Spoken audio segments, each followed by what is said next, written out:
Very good. Thank you very much. It's working out.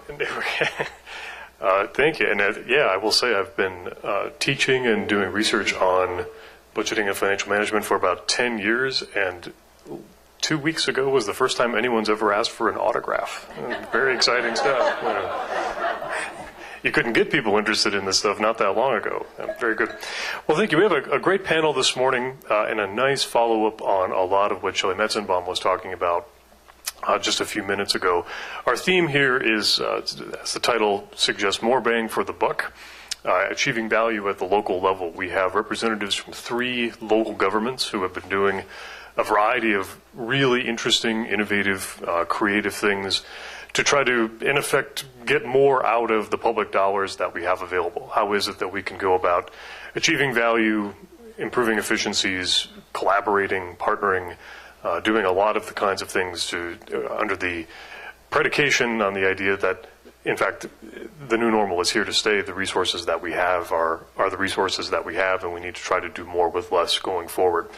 So we're going to talk a lot about that. We have lots of really good examples from all 3 of our panelists, who I'll introduce now. To my right, geographically, is the Honorable Sharon Baker from Prince George's County, Maryland. He's the county executive in Prince George's County, and a regular at governing events like this, so we're glad to have him back, and he'll have a lot to say on this topic. We also have Fiona Gregg, who I should add is a last-minute substitution on the panel here. We originally would be joined by Lois Scott, CFO of City of Chicago, but fortunately Fiona was very, very willing to step in at the last minute. She's the Deputy Budget Director in the City of Philadelphia, and also does some teaching at the Fels Institute at Penn, and has lots of great stories to share here along these same lines.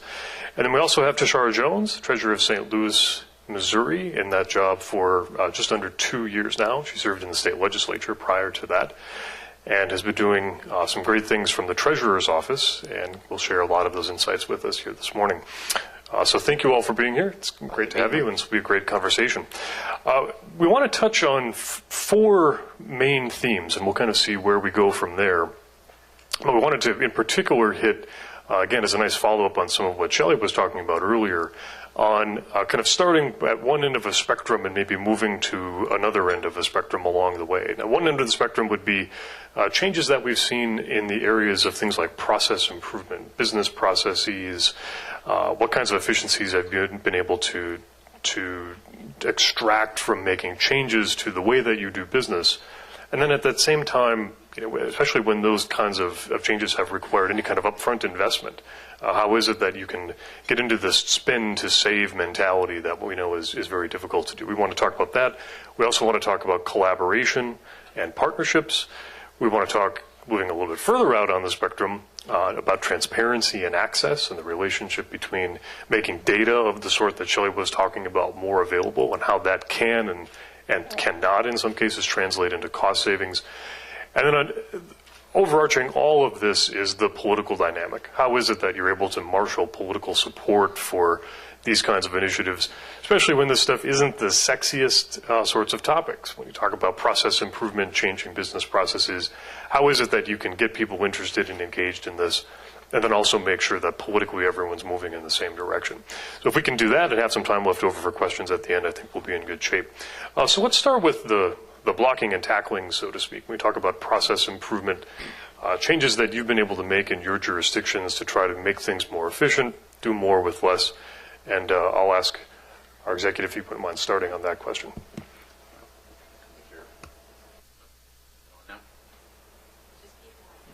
Just keep talking. That worked. Wow, you're really good. The things that we did in terms of process, we actually created, which as soon as you get into office and you're talking about creating an agency, immediately people get scared. That means you're going to spend more money. But we actually created a new agency to save money and to make, in terms of attracting business development in the county, better. So in the county, for example, and I'll give you a brief one, if you wanted to get a permit to build anything, addition to your house or a business, you literally had to go through 4 or 5 different departments. You go around these different departments, so it took forever. So as you can see around the nation's capital where all these cranes are up in the air, and then you come across to Prince George's County and we wouldn't have any cranes. We decided if we were going to attract businesses, we had to streamline the process, make it more efficient, and make it so that businesses could determine when they actually would get permits and come in. So we created a department called Permits, Inspection, and Enforcement, and we took every facet of development and permits and put them all under one roof. We did that without hiring new people. We simply took the best that were in these various departments and put them all under a really good director. And we actually saved the county money by doing that, because when I came into office, we had a $75 million budget deficit. And then the state, in its wisdom, took $30 million from my education fund. So we needed to save money. But it took, like it was my first year as county executive. First year at the local level, I'd served in the State House. So immediately I thought that when I came in, I could do this in the first year. Well, the first year was getting the council to agree that we should do this. And then it took 2 years to implement it. And we're finally now starting to see the fruits of it. But what it means is we're starting to see growth and development in the county. But that's one of the first agencies that we created, and that helped us save money and streamline the government. Good morning. Fiona Gregg from the City of Philadelphia. I'm really pleased to be here and to serve on this panel. I moved to Philadelphia 2 years ago, bought a house, and my water bill arrived. And, there's an envelope inside the water bill, and on the back of the envelope that you're supposed to send it back in, it says, "Save time, pay by mail." So I start with that because it's 2013 at the time, 1 year ago, and that's the city's notion of technology, is a stamp on an envelope with a check instead of walking to the municipal services building and paying by cash. So when we talk about process improvements in the city of Philadelphia, I have to focus on technology, because we're in a city that is, the second poorest city, major city in America after Detroit, and we just don't have the tax base to have made some of the investments that some other cities have been able to make. So about a couple of years ago, the city and the mayor and the council came together and decided to make a $120 million investment in IT. $50 million for infrastructure, $70 million for business applications. And the deputy mayors came around with the mayor and prioritized which business applications are going to be are most critical to replace or create for the first time. And the list is not terribly sexy. A cashiering system so that we can accept credit cards for payment. A consolidated ERP workforce management so that we can stop submitting daily timesheets in addition to biweekly paper timesheets. A budgeting system, which I'm personally implementing, to replace our 3,000 Excel spreadsheets on which we budget this $8.3 billion organization. And another one for the licensing and inspections department called Eclipse, which is really intended, I don't know the full details, but it's really intended to consolidate a lot of the business licenses and code enforcement actions and inspections under kind of one IT platform, which, by the way, will enable our inspectors to be out and about with tablets, going from inspection to inspection to inspection, relaying that information remotely, instead of coming back to the house, keying it in, going back out. And so suddenly we're having a conversation not just about process improvement, but about space. And can we get, can we consolidate that department into, a 60% of what it currently occupies, start moving other departments, and start getting out of lease space. So we're also having a conversation about space. So, obviously this is a massive investment. You ask about investment, and I'll talk about the return maybe. I think that the return is still to be seen. But every single time we do this, you move paper-based, high human touch processes to logic-based, cloud-based, web-based computing processes, it demands a refreshed look at the process. And so, for example, in our capital budgeting process, we're taking about 20 different forms that, as far as I can tell, really only captured 3 distinct processes into 2 online forms. So it's not a sexy investment, and we've done an ROI on each and every one of the 8, which I'll talk about a little bit later. But that's, I think, for a city like Philadelphia that's so behind the times, it's actually one of the biggest levers that we've invested in right now. And to be really clear to our IT friends, I mean, what you do is sexy and important. Let's not for a moment just to make that clear. So thank you, Fiona. Shar, I know you have some great examples of what St. Louis has been up to. Good morning, and thank you for having me. I am probably the most unique elected official you'll ever meet, because in addition to being treasurer with regular treasury-like functions like investment, cash management, payroll, I am also the parking supervisor for the city of St. Louis. So that makes me the most loved and most hated elected official in the city besides the mayor. I took over this office about 1 year and 9 months ago after an administration that had been there for over 31 years. And it's funny to hear Fiona talk about Philadelphia being behind the times. Well, we have a mantra in our office that we're moving from the 19th century to the 21st century. We're just going to leapfrog the 20th. So our systems and ways of doing business were, pretty antiquated. We're the only city besides Cleveland, and no disrespect to Cleveland if you're from Cleveland, that still operates on coin meters only. And so we are in the process of upgrading that technology. We have about 10,000 metered spaces that we currently supervise, and we're in the middle of a study that we commissioned, and that study told us what we already knew, which was only about 2/3 of those spaces were being used on a daily basis. So we're consolidating, we're upgrading the technology. It's about a $6 million capital investment, but at the end of that, we'll be able to see in real time how all of our meters are doing. If they're broken, do they need to be emptied? Are our enforcement officers doing their job, or are they just kind of sitting around somewhere having lunch at a restaurant? So we'll be able to, more efficiently manage this entire system on the other end. Also in treasury operations, or over the office in general, we've taken a look at all of our contracts. Something as simple that may be simple to you, we went to mandatory direct deposit for all the city employees, and that saved the city over $100,000 a year. Our current custody arrangement for our reserve funds for our asset management cost us $8,000 a month, or $120,000 a year. We recently renegotiated that contract to $20,000 a year.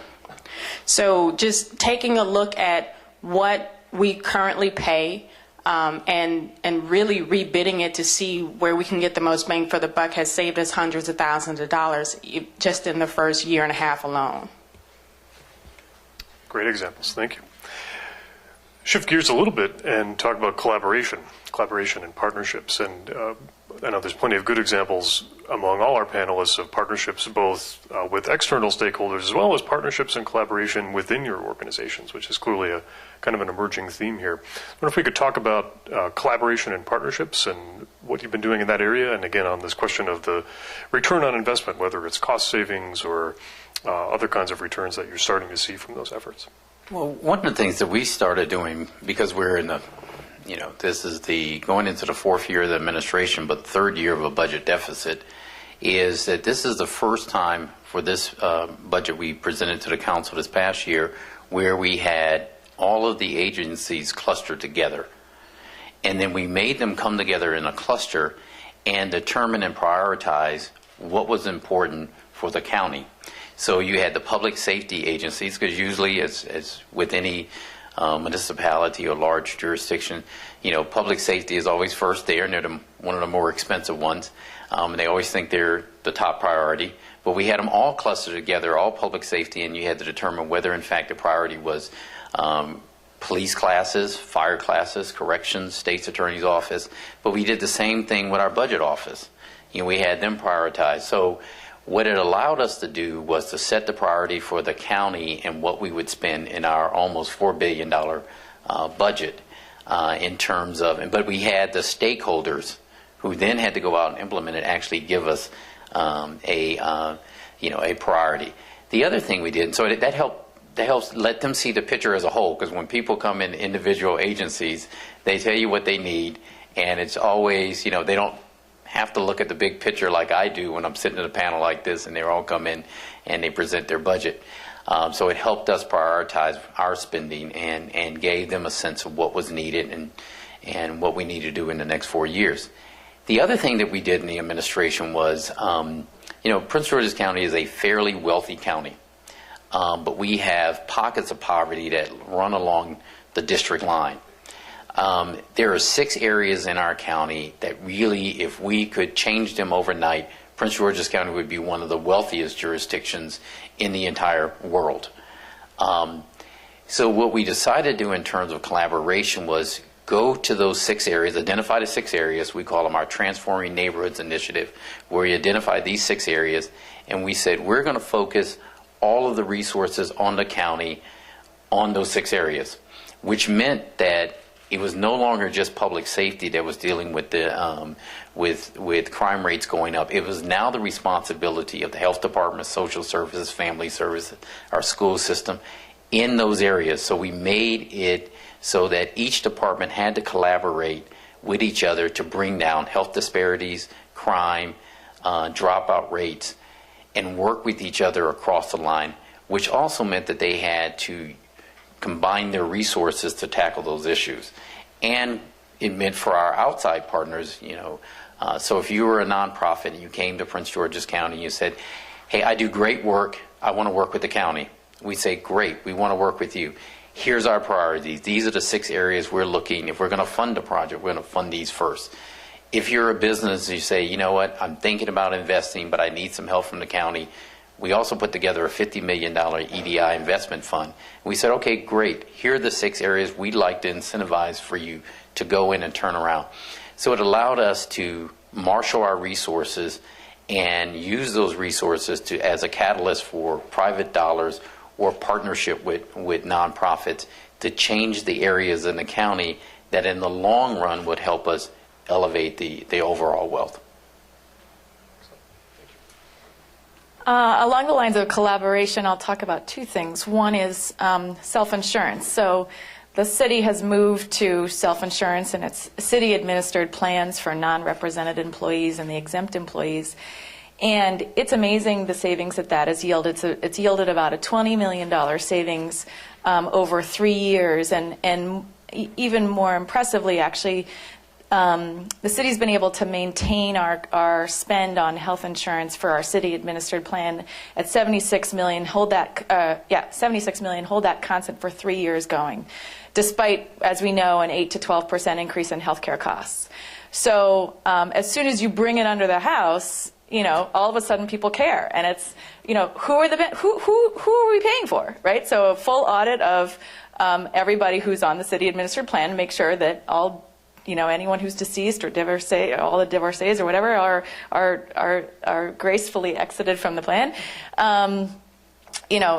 Wellness programs, procuring, re-procuring all of our contracts in the way of health. So a bunch of those measures have brought that down. We've done that also with our unions, and actually the police union has been able to bring down their healthcare costs quite a bit, and we have agreed to share the savings with them. So now we're in this funny, we always get in this funny debate with the police union every budget season around how much exactly was the savings, because they get 50% of it.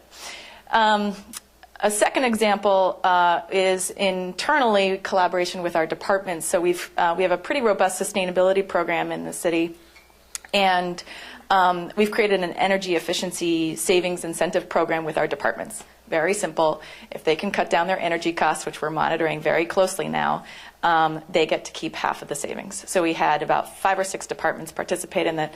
The fire department got really fired up about it, but unfortunately didn't deliver, so they didn't get any money back. But we did have 2 departments that saw a return in savings in terms of, in this most recent budget, FY15 that just passed, they did get a little rebate, so to speak, back from the budget office for having contained their energy costs. Well, we have a couple of areas where we've promoted collaboration. Obviously, in parking, our parking operation is a public-private partnership with Xerox. We just recently rebid that entire contract, saved the city over $200,000, and so they manage a portion of it and we manage a portion. So the portion they manage is meter maintenance, collections, booting and towing, and the Parking Violations Bureau, or parking tickets. And we manage the enforcement, and we also purchase the equipment. So we own the equipment. It's not a Chicago model where we sold it for $1 billion and it's a 99-year contract and we don't get anything back. And also, we took a leap of faith with the office having such a great relationship with the banking community and started financial literacy initiatives across the city. So we partner with banks and credit unions. We bring in a different one every month for monthly lunch and learns with the employees. We match up banks and credit unions where there's a need, where it's a nonprofit or church in the community that wants to put on classes. We've also we're in the process of putting together a collaboration of different stakeholders to start a children's savings program using money from the parking fund to fund children's savings accounts for every kindergartner entering kindergarten in the 2015 school year. So those are the things that we do. Excellent. I see lots of people taking notes furiously. Lots of good ideas. Use the parking fund. There's some money there. Very good. Shelley Messelbaum talked about metrics and measurement, and how one of the key, often kind of indirect effects of, or key indirect uses, for lack of a better word, of performance metrics is that it can really start a conversation and can provide a focal point for conversations both internally and also conversations with external stakeholders. I'm wondering if we could talk just for a second about transparency and access to data, and if, in your experience, you've seen any more direct impact on cost and efficiency that comes from providing better access to those data, both internally and externally. Is there a cost and efficiency dimension to transparency as well? There certainly is. I mean, for us, we did two things. One, simply because there were some issues when I came into office with the previous administration. So transparency was a big part of what the residents of the county wanted and the citizens wanted. So we implemented two programs. One was our county stat, which is not dissimilar to what people have across the nation in cities. They have city stats, which basically you look at, government agencies, and you bring them in for measurement, how they're using the resources, whether in fact, there's misuse out there of them. And you do it in real time, but you also provide that information to the residents so they can track it. And then the other thing we did was what we call our 311 County Click, which basically means, and it's one of the programs I love, the District of Columbia has one and some other areas, but if you have any problem in Prince George's County, you can actually call 311, or you can go on our website, the County Click, and tell us what that problem is and get a number. And then if you meet me somewhere and you say, hey, I reported this pothole that was never fixed, I can say, well, what is your number? And I can go back and track it, but you can also track it. So there's efficiency. What that helps us do also is determine whether in fact, not from the meter standpoint, but whether in fact the people who are supposed to be fixing the potholes are actually going out there fixing the pothole or going off somewhere else. So it's great in the sense that it gives more power and more information to residents. The idea is that if we know that our government is working efficiently, then we should be able to save money, or where we're wasting money with duplications, then we can cut that back. The bad part is that, a lot of times you'll have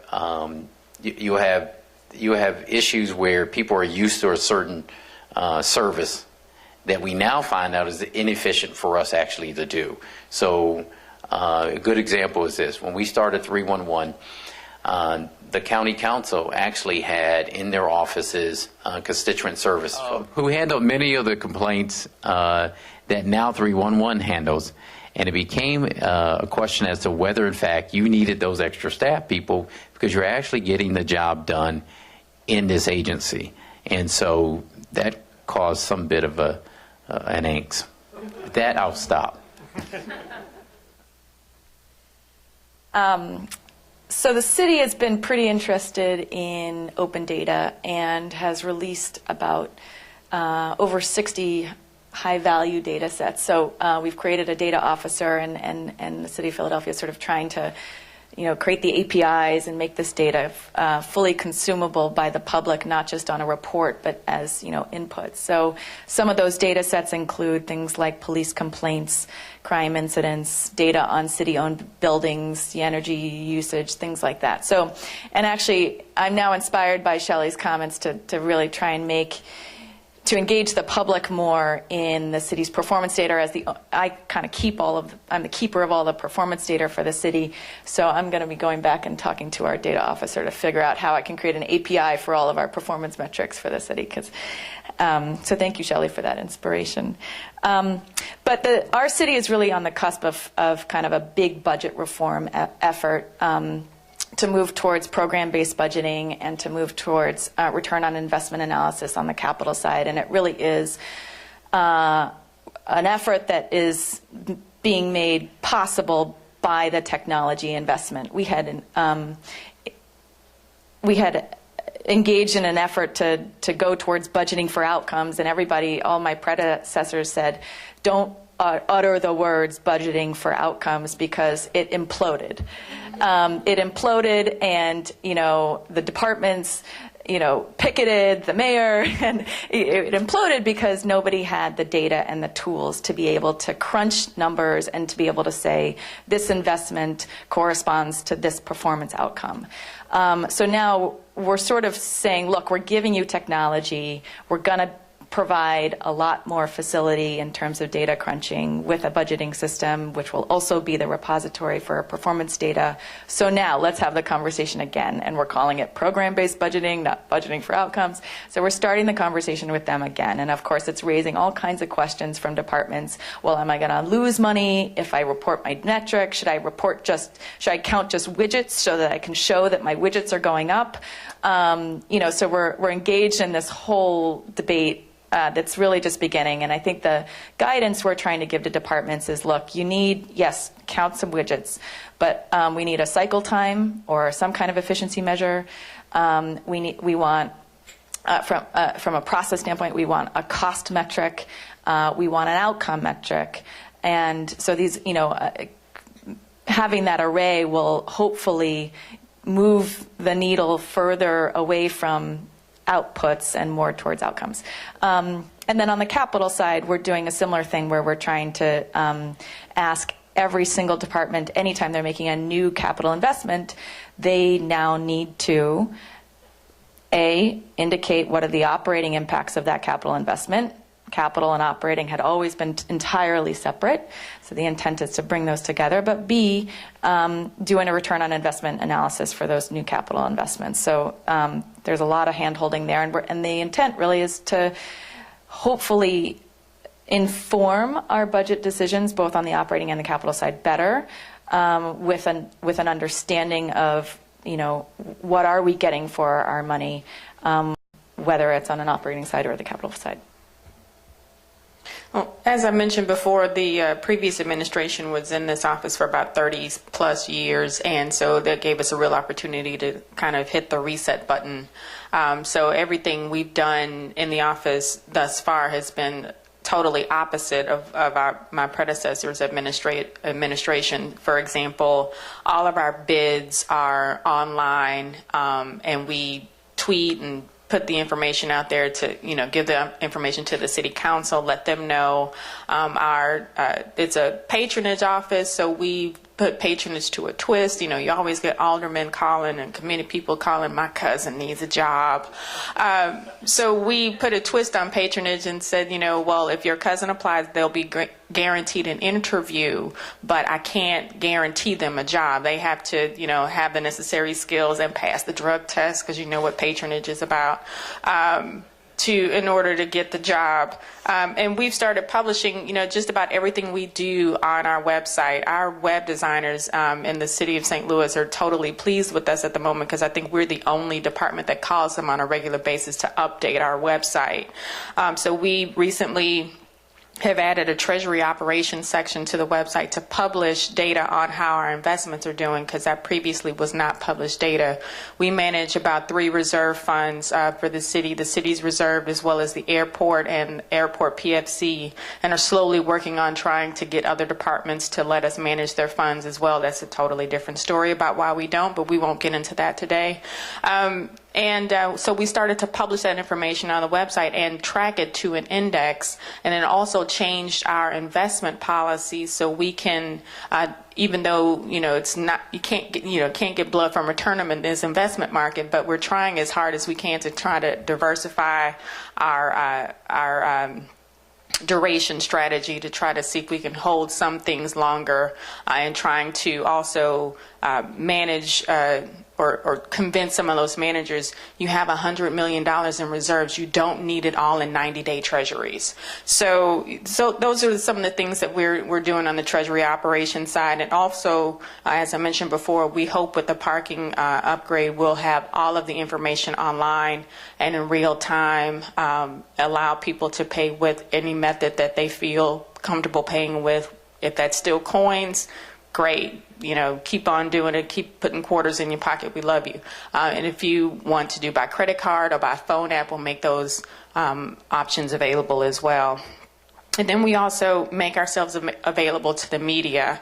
Again, it's something that didn't happen in my previous administration. When the press would come knocking on the door, the staff would literally hide under the desk. And now we welcome them in. We try to, you know, make time for our schedule. We actually reach out to the editorial boards in the area. Some of the other, even though we have one newspaper, we reach out to, you know, our NPR station, our local public broadcasting service, just to make sure that they know that there's an open door there now, and they can come and talk to us whenever they feel like it. And we also do social media. So. Great, thank you. One more question for the panelists before we, so we've had plenty of great examples here of lots of things that you are doing, have done, and plan to do more with less. This naturally begs the question of, are we approaching the limits of doing more with less? Are we going to get to a point shortly where we need to start to have a different conversation, maybe a conversation about doing less with less, or setting priorities a little bit differently? In your experience, you know, given what you've accomplished so far and looking out at what other low-hanging fruit there may be for you to pick with respect to these kinds of changes, do you see the ability to continue to do this sort of stuff, or do you see a limit here where we'll need to start saying we've taken as much out of the system as we can, now we need to start rethinking the system itself? Every department head I have says they're done doing more with less. They need more. They need more people, and they need more money. No, I mean, I think for us at least, you know, given the financial situation the county was in and continues to be in, we're in a very competitive market here in the Washington region. We've got to grow our commercial base so that we have more money. As I said, for the 3rd straight year, we've asked each of our departments to cut their budget by 10%. 10%. The only place we didn't cut was education. We increased education as an investment and an incentive for folks to move in. And because we have a tax cap, keeping our AAA bond rating is tricky, as those of you know. You know, you go up before the rating agencies and you tell them you've got a tax cap, it's hard. So we have to keep a significant amount, 7% in our reserve funds. But we did a couple of things. We took $50 million as an incentive to entice businesses to grow in our county. To get to answer your question is, because sooner or later the rate of return on doing doing more with less, you run out, and we're almost there. And so now we have to be at the point where those investments we made in year 1, year 2, and year 3 have to start paying some dividend. I was in a meeting yesterday. I'll close with this with our budget, our deputy county administrator for finance, and he told me the gloomy picture I have for my last year in this first term. And I said, well, when am I going to have some money? Because I'd like to borrow some from St. Louis if you've got some. Because we've got all these projects that are coming on board, but none of them will start paying dividends until it's almost time for me to leave. And that's when we'll see the money come in and have budgets. Because there are certain departments, and I'll close with this, there are many departments, especially innovative. We're making investments in technology. We've got our 311, which residents can call, click in. We've got county staff, which monitors apartments. But all of those need hardware investments, but also they need manpower investments. And so what we're hoping is that we grow our tax base and we're able to invest so that people can do more with more. Well, I'll build on what you said in that I think the more with less is just going to continue to be our reality, and that our costs are going up and service delivery needs to at least stay the same. So long as that's true, even if revenue is increasing, you're going to have to do more with less. So I think even in the city of Philadelphia, we're seeing population growth, we're seeing revenue growth, and it's still a more with less conversation because our costs are increasing faster than our revenue. That being said, I think on this IT investment, I'll just come back to that as a way to make the point. It was, the promise of it was that we could do more with less. We could move the city, into becoming paperless. We could, turn it into this high-functioning organization. And it was really an idea that came out of city council. One of our city council members was a real sort of technocrat budget guy, and he said, I think he really led the charge on actually making this investment. And then we went back and did, as sort of our ROI rollout, we did an ROI on every single one of the 8 prioritized business applications. And only 2 of them came out positive. And it's not that the other 6 were going to generate a negative return.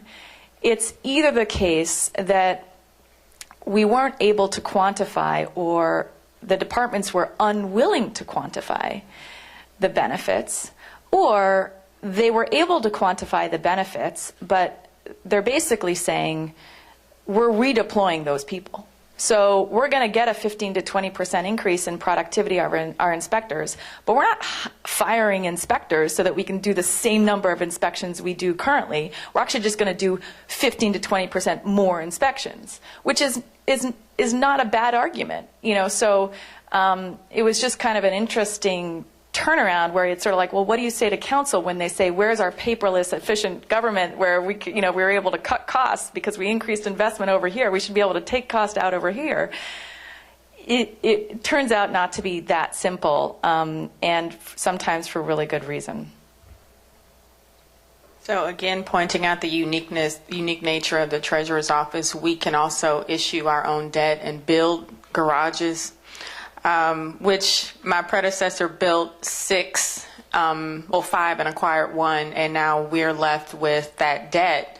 And so it's a unique problem to have, in that just about everything now from the parking fund first goes to pay off the debt.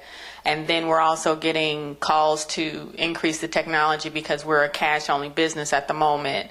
So the only thing that we've been able to do is kind of, as we increase the technology, is kind of warn people. I've been on the media warning people, you want the new technology, that costs money. So we're looking at possibly increase in parking fees in order to cover the new technology that everybody wants. And again, that's going to make me the most hated person, but we're going to try and do it before elections so people can forget. So there is, you know, your segue into the political implications of some of our decisions. So I told my staff no major changes after January 2015. Thank you. That's easily the most innovative, in quotes, treasurer's office. Great. We have time for questions. Yeah, let's open it up out here. Oh, Diana. I didn't wear my Fitbit this morning to dig all my steps. It's on my counter. Thanks, Kathleen. First of all, this was an amazing panel and so informative. And of course, then that immediately makes me think about some of the things and issues I'm facing in Connecticut. So what I'm getting from you guys is one of the things that I'm always talking about. The argument shouldn't be about big government versus small government. We have the big government people say government's too big, it's inefficient, you're utilizing your resources in the wrong way. Then we have small government saying, we say about that, well, what about autism, what about pre-K, what about all these other things? How are we actually supposed to make this work? And that final question was amazing. We have tried in Connecticut, we have 47 agencies that are doing results-based accountability. We have the Children's Report Card, which is looking at the $5.8 billion that we spend in the small state of Connecticut on children and families. What we have asked is, using a paradigm of results-based accountability, we ask our agencies, how much have you done, how well do you do it, and is anyone better off? And we ask that it be data-informed. It's a one back and front page for appropriations and legislators. One. That's it for every program, so that legislators actually will read it. Sorry again to all my fellow legislators. And then the data's available if you want it. So in listening to the three of you, do you get that pushback that you're wasteful, that you're inefficient, that, you know, what are we supposed to do about taking care of pre-K, about taking care of autism or grandma's eyeglasses? And how do you handle that kind of pushback from your agencies, your constituents, et cetera? Yeah, we do get the pushback, and it's interesting. When running for the office, I actually pushed back myself and said, they're wasteful. they need to use their money better. Then I inherited the office, and I said, oh my God, we have no money. So one of the areas that we get the biggest complaint, and I got this when I was running for the office, was in terms of code enforcement. Especially inside some of our challenging communities. And it was, you know what, you don't do a good job with code enforcement and having people come out and to monitor this and hold people accountable. So great, we want to do better code enforcement. But then we get the other thing that, you know, we don't want to spend any more money. You have too many people on the payroll you need to cut. And I got that not only from you know, residents, but from council members and from elected officials. So we cut by 10%. And then I got a call that says, we need more people to come out and inspect this. And I said, well, we only have a certain number, because remember you asked me to cut, and I cut, and now you want me to. He said, well, what happened to that technology? And we did use the technology. It identified where we need to have the code enforcers come out there and make sure it's happening. But now I have no one to send out there. So what I've learned in a short period of time, before the election, by the way, was really what you want is quality of life, and you're going to get complaints. And so what you have to do, and you have a limited amount of resources, is use your best judgment. And that is, we do a lot of, you know, using data to determine how many people we need, what can we realistically do, and what can we afford to do. And then when the complaints come in, we say, okay, you know what, this is why we're looking to raise revenues in terms of bringing businesses in. And if anybody would like to pay more taxes, I'd be glad to take it. Oh, just like we have a question back here. I'd be very interested in how you define transparency in your particular environment, and then how do you implement that kind of an approach in your particular situation? So I ran on a platform of transparency and wanted to make sure that that whatever we were doing in the office, that the public knew about it. So the way we define it is just trying to make sure that we are telling our own story, because sometimes when the media gets it, it gets a little bit convoluted. Our previous speaker talked about how, you know, everyone's a reporter, and we've have fallen victim to that several times, but we try to be, we try to provide as much information as we can, and we still haven't gotten totally there, because I want to be able to add our data to the city's website on our open checkbook, because we're a county office, and you know we're a city not within a county, and all of that craziness that happens when you structure government that way. Again, I want to be one of the first countywide elected officials to put our data in with the cities and say, we're part of the city too, because oftentimes we're seen as not being part of the city. And then also our transparency with our bid process. We have an open bid process. We also put on there who wins and who lost, and just kind of let people know at every step what we're doing with their money. All right. Yeah, I would just echo that and echo Tashar, and that I think it's, I think it's three things. I think it's how we're spending our money. So it's the procurement, and every single bid goes out, every single bid gets competed. The number of bidders is tracked. The percentage of procurement opportunities where there was only one bidder is also tracked as a separate metric, so that you're kind of always trying to push that and make it clear that you're trying to make procurement a competitive process. Two, it's the data, obviously, so release of all of these data sets that I mentioned. But three, I liked Shelley's point about really speaking English. So I took a review of our quarterly city managers report, which has 8 pages of performance metrics, and it's in probably 10-point font to begin with, and then it's zoomed down so that you can fit it on 8 pages. So now it really looks like 6-point font, and it was and so it was just like, well, how can we make this legible, first of all, and in English, second of all, and by virtue of going through this process of implementing a new budgeting system, we're going to be taking another look at all of our budget books and asking the same question, sort of, yes, we publish reams and reams and reams of data on our budget, but actually, is it so complicated and almost too detailed that it's not actually transparent to people how we spend money in a synthesized and sort of legible way? All right, there was a question here. Thanks.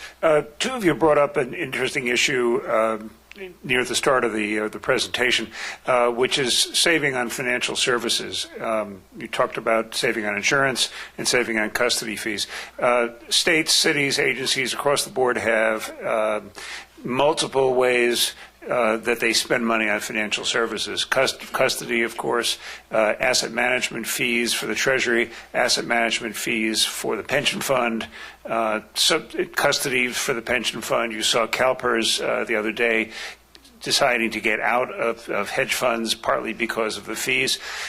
What are the opportunities for savings in financial services, and everything from the way you sell bonds through negotiated or public auction, all the way back to how your pension funds spend the retirees' money? One thing you didn't mention in the laundry list of ways you can save money on financial services is also renegotiating your basic checking relationship with the banks. That's our next step. Our first step was to renegotiate our asset management services, and we saved 10 basis points per year on that. Then the next step was the custody services. Again, we saved over $100,000 a year there. And our next step is our banking relationships, because we manage the banking relationships with the city. And sometimes you'll find that you'll use the same bank, but oftentimes asking the question of why I am paying for this will make the bank say, well, wait a minute, let's negotiate, and we'll waive that for you. So just simply asking the question. So we're going to, again, do a public bid process. There are plenty of banks that are headquartered in St. Louis or have regional headquarters there that want to do business with the city. But we also have another process where it has to go through our funds committee, which I chair, and we've asked for several data points as well from the banks on how they're doing business, not only just on their loan data for individual loans, but we want to know small business, we want to know minority business, how are you lending to the minority community. We want to know what you're doing on financial education in the community. We want to know the diversity of your workforce. And we have several data points that we're getting from the banks now to really evaluate and have them tell a whole picture. We told them it wasn't punitive, but we said, we really want to know, your whole picture as we do business with you. All right, we have a question right here, and then I'm coming over to this side of the room. Hi. A lot has been written about economic development incentives and the potential race to the bottom as businesses pit jurisdictions against one another to offer more and more attractive tax abatements and other incentives. And you all have talked so much about performance metrics on the spending side. I wonder if you looked at metrics on the tax side. Some organizations have recommended a retrospective review of some of these incentives and whether they've actually created the jobs that they promised.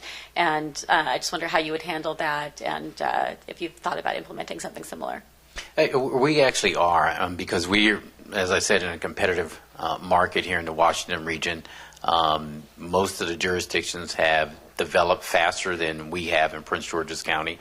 So we have 15 metro sites that are underdeveloped in case there are some developers here who want to invest. But one of the things we do is we do incentives. So I said we took the largest investment fund in the region. We have $50 million that we took out of our rainy day funds and put it as an incentive for businesses coming to the county. If you measure that with the state has $70 million in Maryland, but the district has about 10. Montgomery County, which is a wealthy county, has about 5. So you can see that we took a big leap of faith. The idea is that business will come in, they would create jobs. And they would create jobs in these areas where we need it. So what we're doing now is assessing. Now that we've spent about $11 million, what are we getting for that? How many jobs were created? Are they sustainable? What's the payoff period? And was that a wise investment to take that amount of money and to do it? Because sometimes we have these incentive programs, which we've had for years from the state, where they really haven't created any new jobs and they haven't expanded the job pool, and more importantly, they haven't expanded the commercial tax base. So we're reevaluating the programs to see, in fact, where the investment was worth it, or which should we have spent the money some other way, or not spent it at all and saved it. So we're doing that right now. I would just add on as part of our rollout of this return on investment framework, where Commerce is one of the departments we're working with, and to analyze prospectively what we think the return on investment will be in their capital investments, which are typically, kind of place-based investments in riverfronts and things like that. And the challenge is obviously it is prospective. You don't know what assumptions to make, and so in part we've been relying on, okay, well, we did that section of the river, and now we're doing this section of the river. So what was the gain in terms of real estate values in that section of the river when we did it? Okay, is that reasonable to assume for this section of the river? Okay, yeah, maybe not, maybe so. But and in that math needs to be the discount or the subtraction of the incentives that go along with it, right? The 10-year tax abatement that they get on property taxes, right? So you don't get to call in the increase, the appreciation in real estate values for 10 years. So we are trying to bake all of those incentives into the math on return on investment of these investments prospectively. All right, we have a question back here, and then I'm going to come over there. Yes.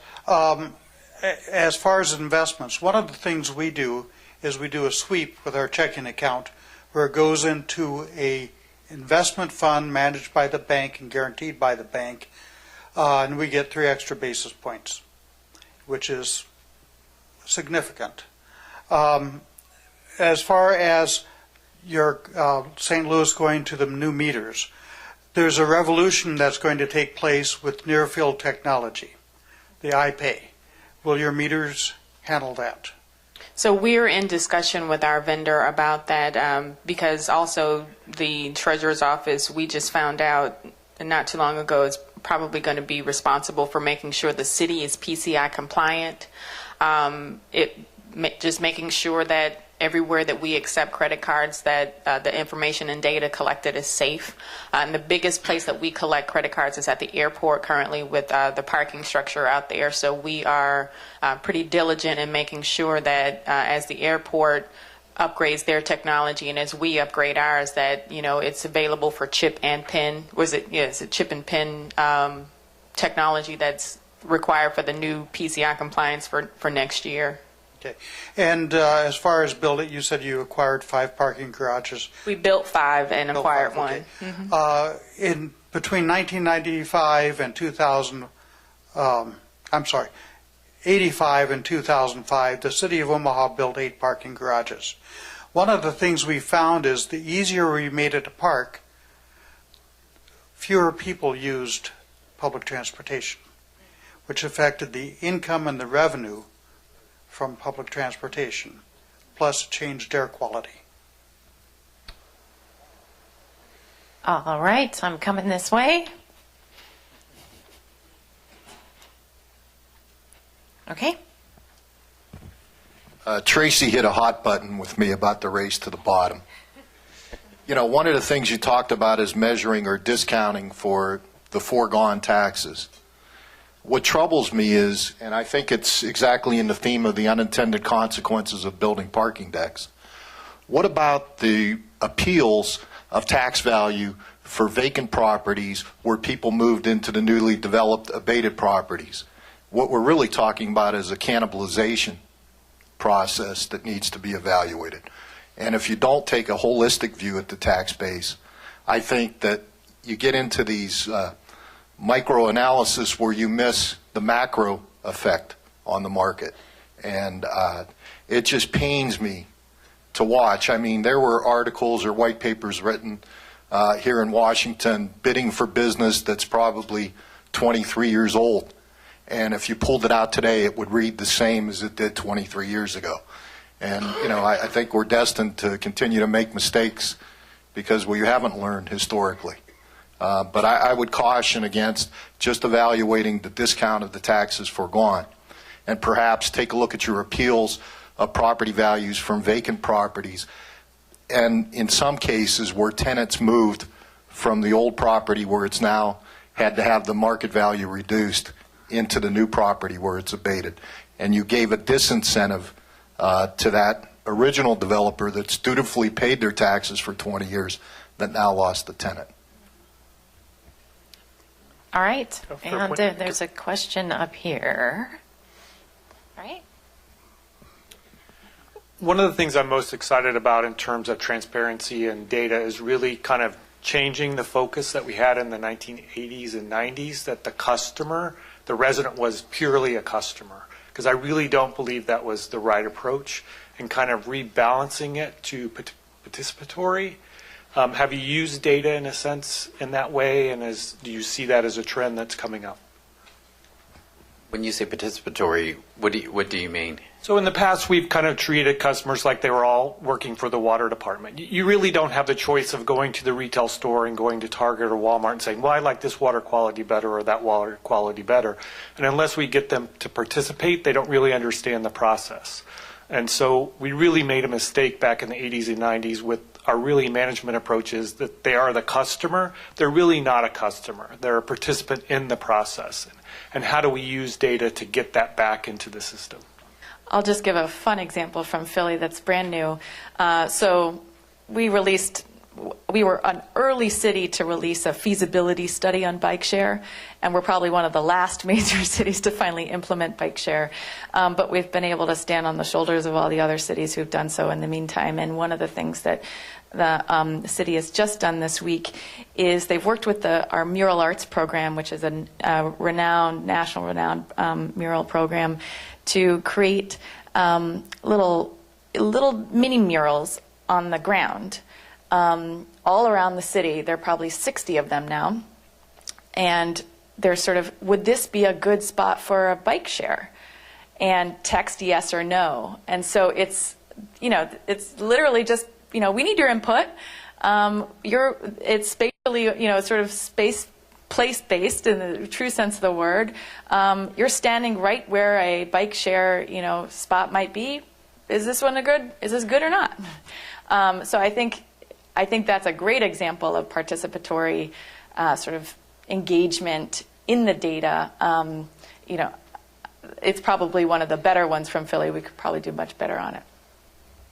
So when before we chose the vendor for the current parking technology, we had 4 vendors who were awarded in the first phase of the bid, and they had to display their equipment on our streets for 6 months. And we asked everyone who used it to tell us if they liked it, if they hated it, and we made sure that 20% of our decision was based on public feedback. So we also had town hall meetings. We also appointed a citizens advisory committee made up of citizens not only from the city, but even if you lived in Illinois but you worked in downtown St. Louis, you could participate. And so we did this process for about 6 months, went all over the media to try to get public input on the vendor, and it was just, I guess, kismet that the vendor that the people liked the most was the vendor also that we chose for cost and quality purposes, but it made them feel like they were involved in the decision, where previously you could walk out to the curb one morning and the meter wasn't there, and walk out the next morning and there's a meter there. So we're just trying to make sure that we put more public input into the processes and decisions we make. Yeah, that's great. Justin, I think we have one more question here. You mentioned a moment ago, I think, responsible banking type of ordinance or discussion. I think it's sometimes called that. And I'm really interested in what kind of response you got from the banks, if they took it seriously, how much you weighted it. And I think Philadelphia also has a similar ordinance, so I was interested in what you found. We didn't actually have an ordinance. We just kind of asked for the data. And I guess they were afraid enough of me to provide it. All right. You care to elaborate? No, seriously, we just asked. There were a couple of banks who asked for more time in giving us the data, but for the most part, the way we explained it was that we weren't going to do an ordinance related to responsible banking, because that's exactly where we pulled the data set from. But we made it as we build it as, we want you to tell your entire story to us, because right now the only thing we were getting was the Home Mortgage Disclosure Act data, which is, in my opinion, only a piece of it. And if you just looked at that data alone, based on the city of St. Louis, you would say that, most banks aren't lending to African Americans in North St. Louis. Period. And so the data, when you look at it geographically, was telling a very poignant discriminatory story. So that's why we asked for more data points. We asked for branches, all of the data that they could give us. And again, they provided it because they were scared of losing their banking relationship. Anything to add on that last question? Sure. Please, I think we can continue the conversation at lunch and whatnot. Please join me in thanking our panelists.